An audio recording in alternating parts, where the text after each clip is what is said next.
And Iran's government had absolutely nothing to say in response. No defiant press conference, no counter-sanctions announcement, no dramatic statement from state television. Just silence, while the Treasury Department systematically dismantled a financial network that had reportedly been quietly enriching Iran's new supreme leader for years, hidden behind shell companies, offshore holding structures, and a Dubai-based banker who thought he'd built something untouchable. Let's start with exactly who got hit and why this specific target matters so much. For Iran's new leader, Mojtaba Khamenei, alongside 13 additional individuals and entities. The man at the center of this action is Ali Ansari, an Iranian banker and businessman based in Dubai, who had actually already been sanctioned by Britain previously for his role in financially supporting the activities of Iran's Revolutionary Guards and other regime-linked entities.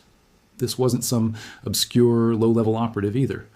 According to the Treasury Department, Ansari had diverted publicly funded wealth into an extensive overseas portfolio of real estate, and commercial holdings specifically to enrich himself, government elites, and the Islamic Revolutionary Guard Corps. If you're new here, go ahead and like and subscribe now, because this channel breaks down every twist in this rapidly evolving conflict. And the scale of what Ansari allegedly built reveals a genuinely staggering story of regime corruption hiding in plain sight. Here's where the story gets genuinely fascinating, because the Treasury didn't just accuse Ansari of vague financial misconduct, it laid out a remarkably detailed picture of exactly how this entire operation worked. Ansari was previously the owner and director of Allende Bank, a financial institution the United States had already sanctioned, and which eventually went bankrupt, shuttered under direct orders from the Iranian government back in mid-October of 2025. Rather than that collapse ending his access to Iran's financial system, Treasury alleges Ansari simply pivoted, using numerous shell companies and bank accounts spread across multiple jurisdictions to accumulate millions of dollars worth of holdings under a St. Kitts and Nevis-based holding company called Smart Global Limited. Originally established back in 2011 under the far more innocuous-sounding name Ziba Leisure Limited. That holding company reportedly invested in real estate and commercial properties scattered across Europe, the Gulf, and other regions entirely, building exactly the kind of diversified, geographically dispersed portfolio designed to obscure its true ownership and beneficiaries from outside scrutiny. And here's the detail that makes this entire scheme so directly damaging to Iran's new supreme leader specifically. According to Treasury's own statement, although these financial interests were held in Ansari's name on paper, many of them were ultimately held for the financial benefit of Mojtaba Khamenei, his family, and other Iranian elites within the regime and the IRGC, individuals who had reportedly protected Ansari from facing any real punishment for what Treasury bluntly characterized as blatant corruption and the significant damage he'd caused to Iran's own economy and its own people. If you're finding this breakdown useful, make sure you're subscribed, because Treasury Secretary Scott Bessent's own comments about this operation reveal exactly how personal this sanctions package was designed to be.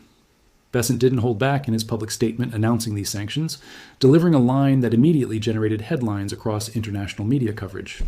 The so-called Supreme Leader is hiding in seclusion while his regime crumbles, Bessent said, a remarkably pointed and personal jab directed straight at Mojtaba Khamenei himself, questioning both his legitimacy and his visibility during this critical period following his father's death.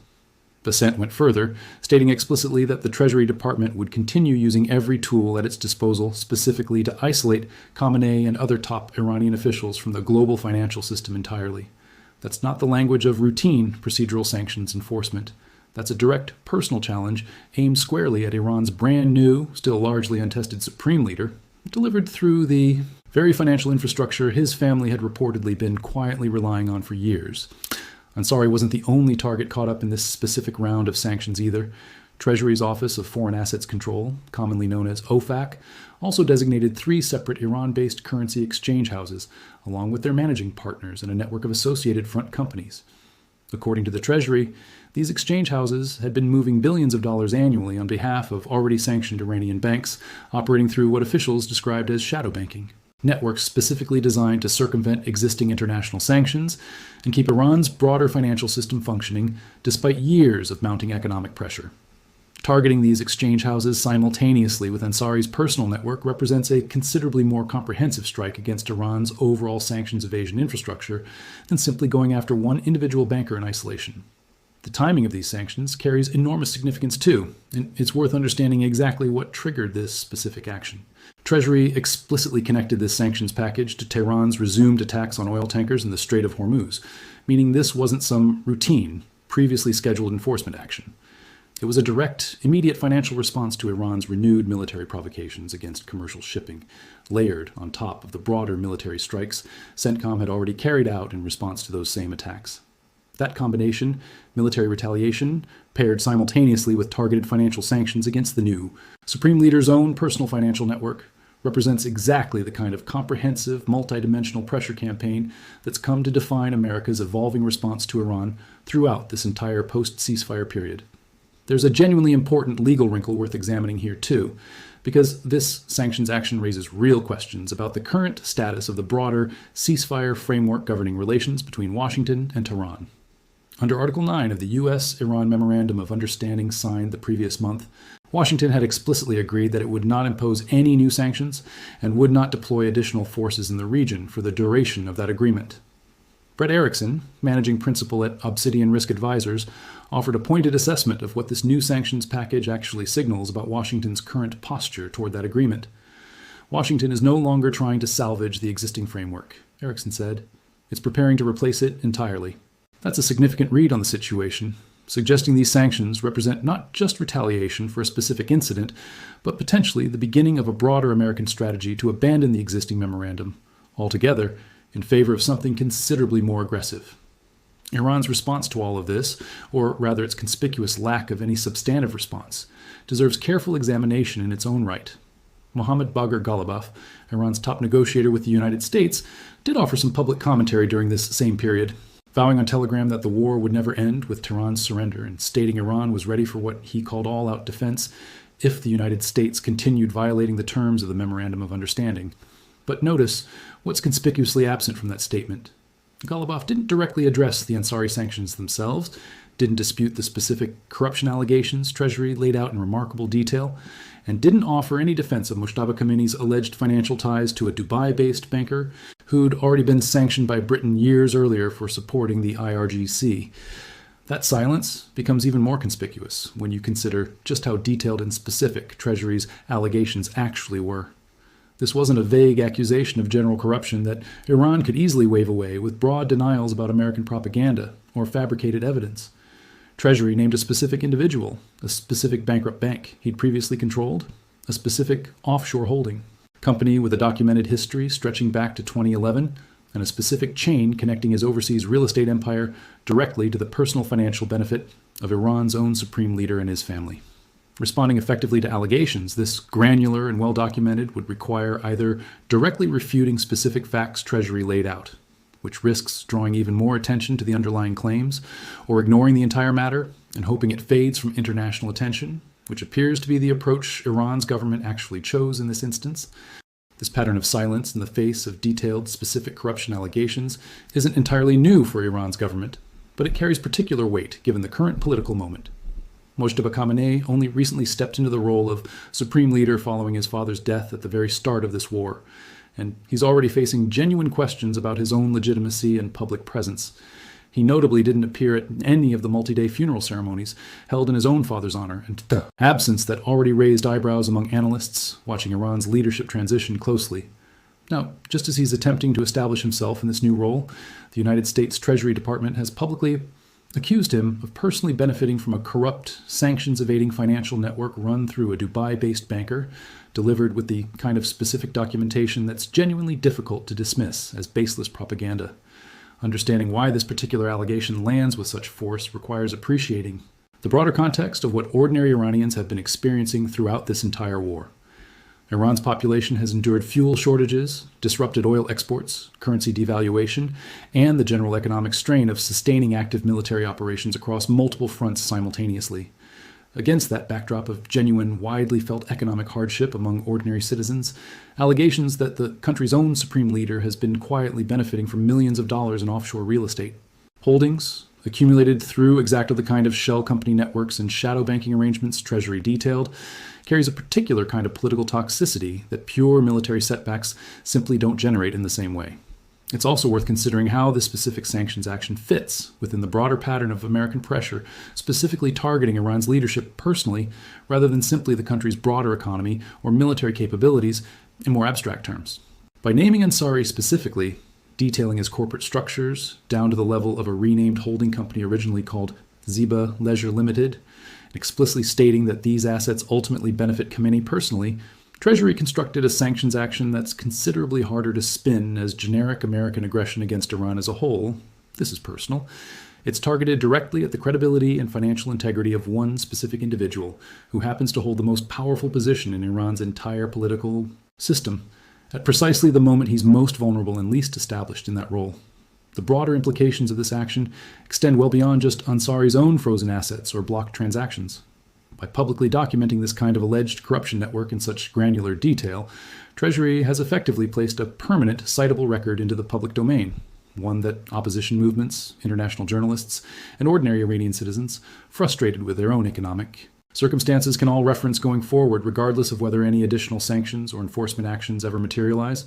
That kind of information itself can do lasting damage to a regime's legitimacy, particularly one already dealing with a leadership transition, sustained military pressure, and mounting economic strain simultaneously. Let's take a closer look at the mechanics of exactly how a network like Ansari's actually functions in practice, because understanding the specific techniques involved reveals just how sophisticated Iran's sanctions evasion infrastructure has become over years of accumulated experience dodging international restrictions. Shell companies, by design, exist primarily on paper, registered in jurisdictions specifically chosen for their favorable secrecy laws, minimal reporting requirements, and general reluctance to cooperate with foreign law enforcement or financial intelligence requests. St. Kitts and Nevis, where Ansari's holding company Smart Global Limited was registered, has long been recognized within international financial circles as exactly this kind of jurisdiction, offering corporate structures that make it genuinely difficult for outside investigators to trace ultimate beneficial ownership back to the actual individuals profiting from these arrangements. The renaming of that same company from its original 2011 designation as Ziba Leisure Limited to its eventual identity as Smart Global Limited also deserves attention as a technique commonly used throughout this kind of sanctions evasion architecture. Periodically rebranding or restructuring shell companies helps break the paper trail that investigators, journalists, and financial intelligence units might otherwise use to connect current holdings back to earlier, potentially more scrutinized entities. It's a relatively simple technique, but one that requires sustained attention and ongoing legal and financial expertise to execute effectively over more than a decade. Exactly the kind of sophisticated professional operation Treasury's allegations suggest Ansari had built and maintained throughout this entire period. Dubai's specific role in enabling this kind of financial network also merits closer examination, because the Emirate has developed a well-documented reputation as a preferred hub for exactly this type of Iran-linked financial activity. Geographic proximity to Iran, combined with a sophisticated banking and real estate sector, relatively business-friendly regulatory environment, and historically limited enforcement cooperation regarding certain categories of Iranian financial activity, has made Dubai an attractive base of operations for Iranian businessmen and financiers looking to move money, acquire assets, and maintain international commercial relationships, despite the broader web of sanctions restricting Iran's direct access to global financial markets. Ansari's decision to base his operations specifically in Dubai, rather than attempting to operate directly from within Iran itself, reflects this well-established pattern of using the Emirate as a financial gateway connecting Iran's sanctioned economy to broader international markets. This pattern extends considerably beyond just Ansari's individual case too, which helps explain why Treasury simultaneously targeted those 3 separate Iranian currency exchange houses alongside his personal sanctions designation. These exchange houses reportedly moved billions of dollars annually on behalf of already sanctioned Iranian banks, functioning as critical intermediary nodes within a much broader shadow banking network specifically constructed to help Iran's financial system maintain some degree of international connectivity, despite years of accumulated sanctions pressure. Targeting Ansari's personal network alongside these institutional exchange houses in a single, coordinated sanctions package suggests Treasury investigators had identified meaningful connections between these seemingly separate operations, reflecting a broader, more systematic understanding. Relationships across multiple jurisdictions typically requires sophisticated financial intelligence capabilities, often involving cooperation between multiple government agencies, international partners, and sometimes leaked or seized financial records obtained through various intelligence gathering methods. The fact that Britain had already sanctioned Ansari previously for similar activity suggests this specific financial network had already attracted attention from multiple Western intelligence and financial crimes units well before this particular round of American sanctions, indicating a sustained multi-year investigative effort rather than some hastily assembled response to recent events. The broader strategic logic behind targeting a regime leader's personal financial network rather than simply imposing broader economy-wide sanctions, deserves examination too, because it reflects an evolving approach to sanctions policy that's become increasingly sophisticated in recent years. Broad economy-wide sanctions inevitably impose significant hardship on ordinary citizens who have little to no control over their government's policies or their leadership's personal financial arrangements, generating exactly the kind of humanitarian concerns and international criticism that complicate sustained sanctions enforcement over the long term. Direct pressure specifically against regime elites and their inner circles, theoretically minimizing broader collateral damage to ordinary Iranian citizens while maximizing the political and personal cost borne specifically by the individuals actually making decisions about the broader conflict. Whether that theoretical distinction actually holds up in practice remains genuinely debatable, particularly given how thoroughly integrated Iran's broader financial system has become, with exactly the kind of elite-controlled networks these sanctions specifically target. When Treasury alleges that shell companies and shadow banking networks controlled by figures like Ansari have been used to move billions of dollars annually, disrupting those networks inevitably has ripple effects extending well beyond the specific individuals named in any particular sanctions announcement, potentially affecting broader currency exchange rates, international trade relationships, and financial stability throughout Iran's already strained economy. Looking at Mojtaba Khamenei's specific position within this unfolding situation, the timing here couldn't be more precarious for Iran's new supreme leader. Leadership transitions represent inherently vulnerable moments for any government, particularly authoritarian systems that rely heavily on projected strength, legitimacy, and continuity to maintain internal cohesion and public compliance. Mojtaba Khamenei inherited this position under genuinely extraordinary circumstances, following his father's death in the opening strikes of this war, without the kind of extended preparation period or gradual consolidation of power that might normally accompany a succession within Iran's complex, multi-layered political and religious hierarchy. Facing detailed, specific, publicly documented corruption allegations this early in his tenure, particularly allegations tied directly to personal financial enrichment while ordinary Iranians struggle with fuel shortages and economic hardship, represents exactly the kind of legitimacy-undermining challenge that could prove considerably more damaging over time than any single military strike or battlefield setback. For international observers trying to gauge the overall trajectory of this conflict and Iran's internal political stability, this sanctions action against Ansari offers a particularly useful data point precisely because of how Iran's government chose not to respond to it. Military strikes and battlefield developments generate constant competing claims and counter-narratives from both sides, making independent verification genuinely difficult in real time. Corruption allegations targeting a specific individual's documented financial holdings, by contrast, either hold up to scrutiny or they don't. And a government's decision to remain reveals more about the underlying accuracy of those allegations than any amount of dramatic rhetorical pushback ever could. Looking at where this leaves things, the complete absence of any substantive Iranian government response to these specific allegations speaks volumes on its own. A regime confident in its own narrative, one genuinely prepared to dispute detailed corruption allegations against its own supreme leader, would typically issue at least some kind of formal denial, counter. Instead, what followed this sanctions announcement was largely silence from Tehran's official channels regarding the defiant rhetoric about refusing to surrender in the war more generally. Sometimes the most revealing response to a serious allegation is the complete absence of any response at all. Specific claims about its own supreme leader's hidden financial network speaks just as loudly as any formal denial ever could have. There is also a broader message embedded in the specific choice of language Treasury Secretary Bassant used when announcing these sanctions, one worth returning to as this story continues to unfold. Describing Iran's own supreme leader as hiding in seclusion while his regime crumbles wasn't accidental phrasing chosen by a cautious government spokesperson. It was a deliberate, provocative characterization designed to project confidence about Iran's internal weakness, at precisely the moment Washington wanted maximum psychological impact from this sanctions announcement.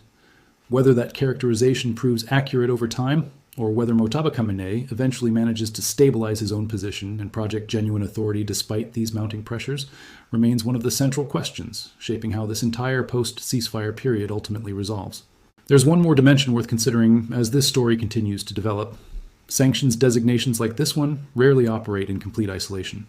Once Treasury has publicly documented a network this specific, naming exact holding companies, exact jurisdictions, and exact beneficiaries, that information tends to attract continued scrutiny from journalists, rival intelligence services, and financial crimes investigators well beyond the initial announcement. Assets frozen today can lead investigators toward previously unknown accounts tomorrow, and business partners who once felt comfortable working with Ansari's network may now think twice given the level of public documentation Treasury has already placed on the record.